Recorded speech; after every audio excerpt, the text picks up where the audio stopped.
హల్లెలూయా. యేసయ్య నామానికి మహిమ గాక. ఆమేన్.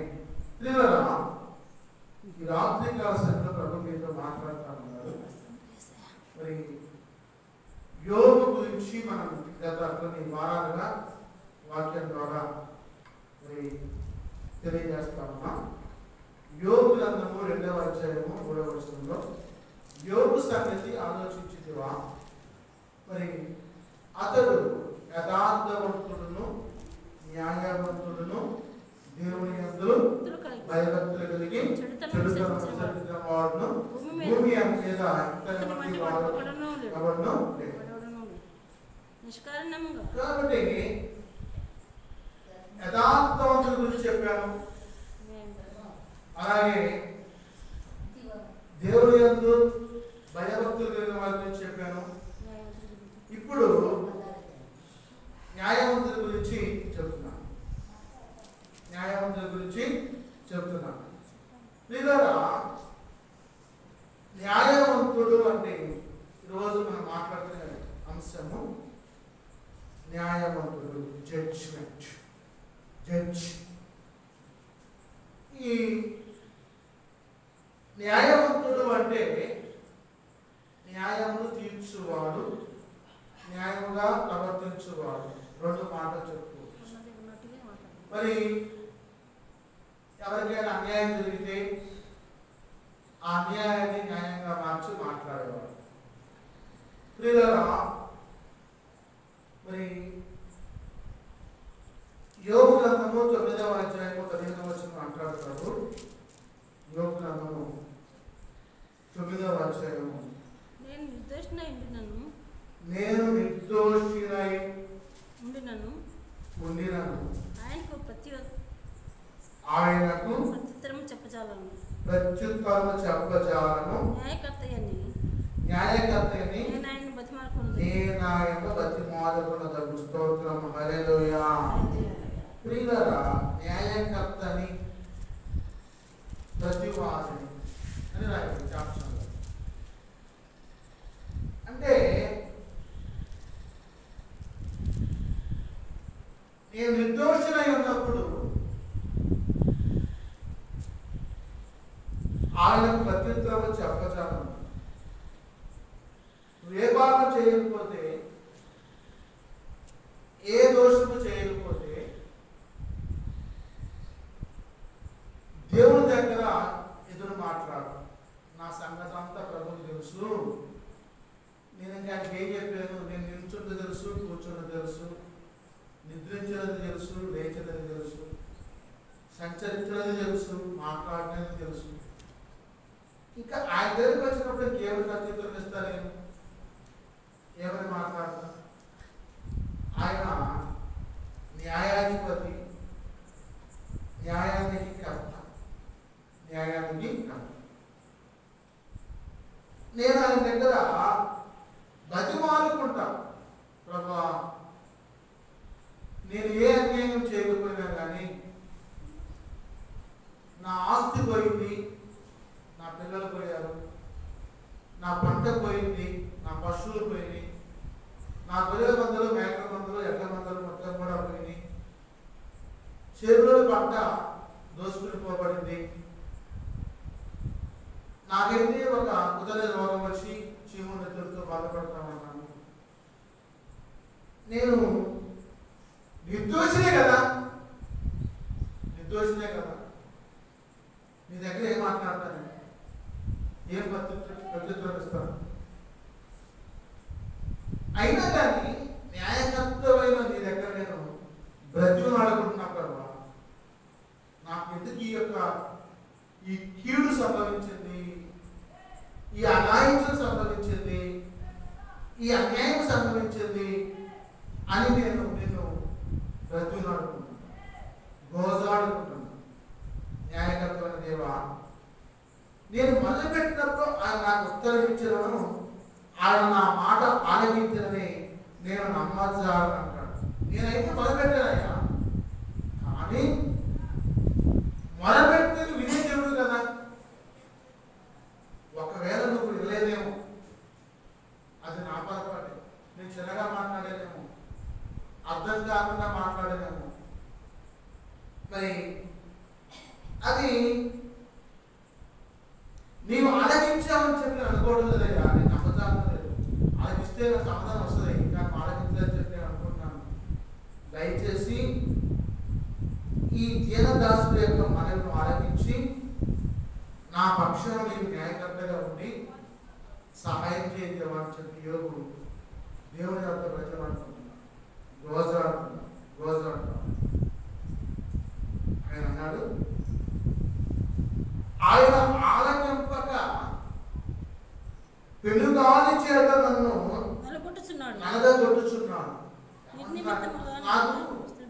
నేను బాధలో ఉన్నానని నాకు తెలుసు, కానీ నేను ఎంతవరకు నీ సన్నిధిలో నిలబడతాను, భక్తిగా ఉంటాను, యథార్థంగా ఉంటాను, సత్యవంతంగా ఉంటాను, న్యాయవంతంగా ఉంటాను, భయభక్తులు కలిగి ఉంటాను, చెడుతను సరిదిద్దుతాను అని నీవు నన్ను పరీక్షిస్తున్నావు కదయ్యా. నాకు తెలుసు ఆ మాట, నాకు తెలుసు. ఎందుకంటే నీవు నిర్నిమిత్తంగా నా గాయములను విస్తరించేస్తున్నావు. ఆయన నన్ను ఊపిరి తీయనియ్యాడు. స్తోత్రం, హల్లెలూయా. ఎన్ని బాధ వచ్చినా కానీ, ఎన్ని ఇరుకులు వచ్చినా కానీ, నా శరీరం కులిపోయి చీమనెత్తులు కాలినా కానీ నా ప్రాణాన్ని ఆయన తీయడు, పునరుజ్జీవింపజేసేవాడు ఆయన. స్తోత్రం, హల్లెలూయా. ఎందుకంటే ఇవన్నీ కూడా ఆ ఇబ్బందుల గురువులో నన్ను వేసి దేవుడు పరీక్షిస్తున్నాడు. ఆ ఇబ్బందుల గురువులో నేను పాస్ అయినప్పుడు, విజయం చేకూర్చినప్పుడు మరలా నా పూర్వస్థితి నాకు దేవుడు నాకు ఇస్తాడని చెప్పి నాకు నమ్మకం ఉంది అని యోగు మాట్లాడు.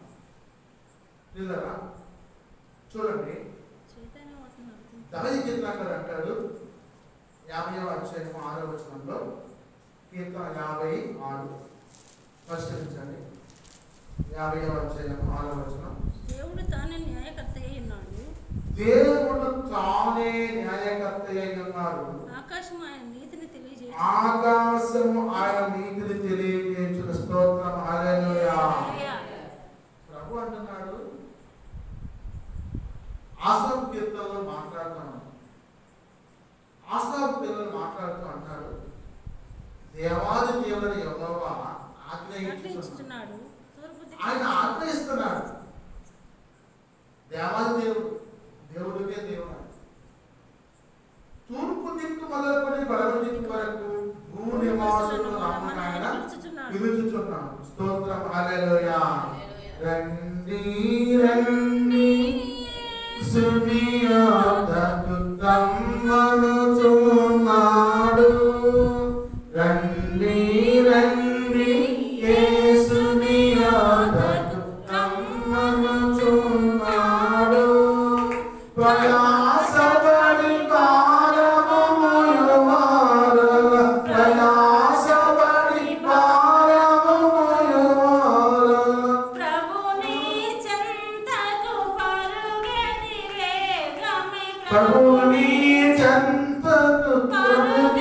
వేగమే రండి రండి యేసుని యొద్దకు రమ్మనుచున్నాడు. స్తోత్రం, హల్లెలూయా. అంటే ఆసాపు పిల్లలు అంటాడు, కీర్తన పాడుతున్నారు, రండి రండి యేసుని యొద్దకి రండి. సంపూర్ణ పరిపూర్ణ సౌందర్యముల శిఖరముల నుండి దేవుడు ప్రకాశించుచున్నాడు. స్తోత్రం, హల్లెలూయా. దేవుడు ఎక్కడున్నాడు? ఆకాశం ఉన్నాడు. మనం ఎక్కడున్నాము? భూమి అన్నాము. 7 ఆకాశాలు కనుక ఎక్కడన్నా 7 ఆకాశాల ఖండాలన్నీ 7, ఆకాశాలన్నీ 7, సముద్రాలన్నీ 7. కాబట్టి సప్త సముద్రాలు, సప్త ఖండాలు, సప్త ఆకాశాలు, సప్త స్వరాలు, సప్త నదులు.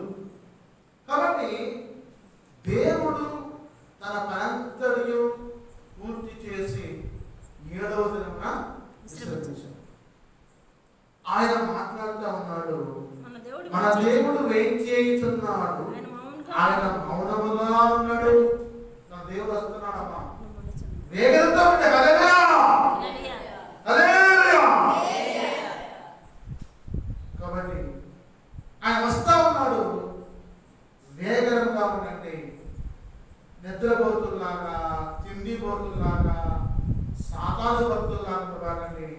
సిద్ధపాటు కలిగి సిద్ధపడిన కన్యల్లాగా పెళ్లి కుమారుడు ప్రకారంగా ఎలాగ ఎదురు చూశారు అలాంటి బుద్ధి కలిగిన సిద్ధపడిన కన్యకల్లాగా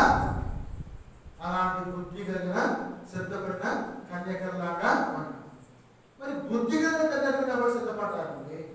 బుద్ధిలో ఏం చేస్తారు? సిద్ధపాటు ఉండదు, వాడదు. ఊరికే వాళ్ళు ఏం చేస్తూ ఉంటారంటే నిర్జీవంగా ఉంటారు, బద్ధకంగా ఉంటారు, భయం లేకుండా ఉంటారు, భక్తి లేకుండా ఉంటారు, అసహ్యంగా ఉంటారు. వారి చేష్టలంతా మరి లోకం రీతిగా ఉంటాయి కానీ దేవుని పక్షాన. అందుకన్నాడు ఆకాశమందు సౌందర్య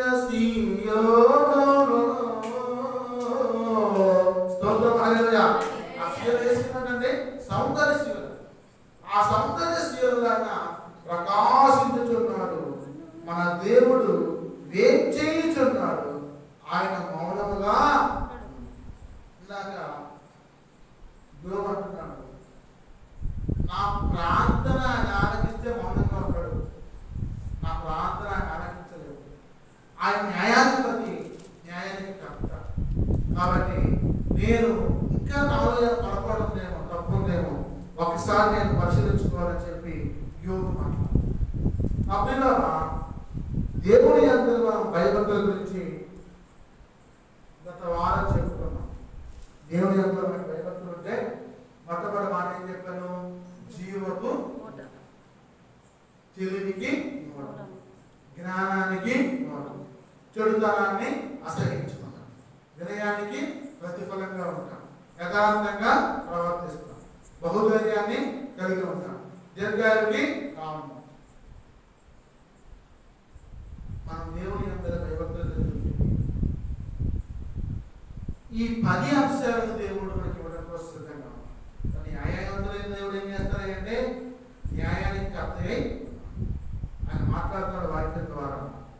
బలియర్పణ చేత నాతో నిబంధన చేసుకున్న నా భక్తులు నా యుద్ధకు సమకూర్చుడని మీరు ఆకాశమును భూమిని సెలవించి మీది సెలవిస్తున్నారు.